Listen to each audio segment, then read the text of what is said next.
Hello friends, welcome to my channel. હાંડવા ચાટ આપણે બનાવી છે. એકદમ ટેમ્પટિંગ અને ડિલિશિયસ જે લાગે છે એ જોઈને જ ખાવાનું મન થઈ જાય એવી હાંડવા ચાટ હેલ્ધી અને ટેસ્ટી છે. તેની માટે પહેલાં જે છે એ હાંડવાના વેસણમાં શીંગ, રાઈ, તેલ, તલનો વઘાર કરી દીધો છે. તેમાં વટાણા, મકાઈ અને જે છે એ ગાજર જે છે એ આપણે નાખી દીધા છે. હવે તેને વ્યવસ્થિત રીતે મિક્સ કરી લીધું છે. મિક્સ કરીને આપણે જે છે એકદમ સરસ વેસણ તૈયાર કર્યું છે. હવે એક પેનમાં એક મોટો પાવડું તેલ લેવાનું છે. એક પાવડું તેલ લઈ અને પેન ગરમ થાય પછી એને છે ને વ્યવસ્થિત રીતે તેલને ફેલાવી દેવાનું છે. તમે જોઈ શકો છો કે ફેલાવીએ છીએ.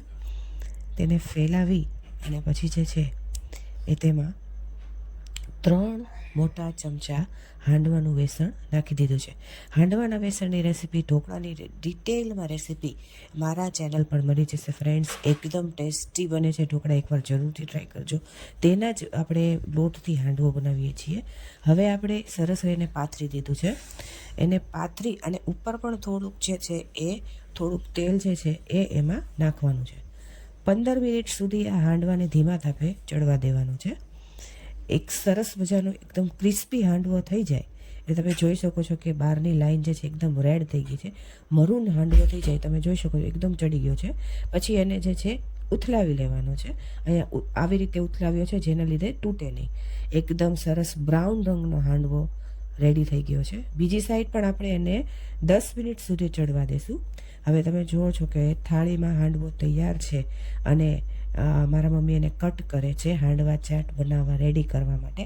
એકદમ ગરમા ગરમ ટેસ્ટી, જોઈને જ ખાવાનું મન થઈ જાય ફ્રેન્ડ્સ એવી હાંડવા ચાટ આપણે બનાવશું. હવે તમે જોઈ શકો છો એકદમ સરસ ગરમા ગરમ કે મોઢામાં પાણી આવી ગયું અત્યારે પણ ખાધી છે છતાં એવી સરસ ટેસ્ટી હાંડવા ચાટ. હવે આપણે આમાં જે છે એ સેન્ડવિચની ચટણી એમાં નાખશું. એમાં સેન્ડવિચની ચટણીમાં કોથમીર, શિંગદાણા, લસણ અને લીંબુ એટલું નાખી અને ચટણી તૈયાર કરી છે. પછી એમાં આપણે જે છે સોસ નાખી દઈશું ઉપર. ચટણી પાથરી અને પછી આપણે સોસ નાખીએ છીએ. સોસ પણ એકદમ સરસ રીતે આપણે એને પાથરી દઈશું. પછી સેવ નાખી અને તમે જોઈ શકો છો એકદમ ટેમ્પટિંગ હાંડવા ચાટ તૈયાર છે.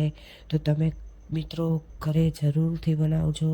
જરૂરથી અમારી રેસીપી ટ્રાય કરજો. અમને સપોર્ટ આપજો, લાઈક કરજો, શેર કરજો અને સબસ્ક્રાઈબ કરજો મિત્રો આવી જ હેલ્ધી રેસીપી માટે. અને તમે ચીઝ લવર હો મારી જેમ તો ચીઝ હાંડવા ઉપર ચટણી, સોસ અને ચીઝ પાથરી અને તેને થોડો ગરમ કરો.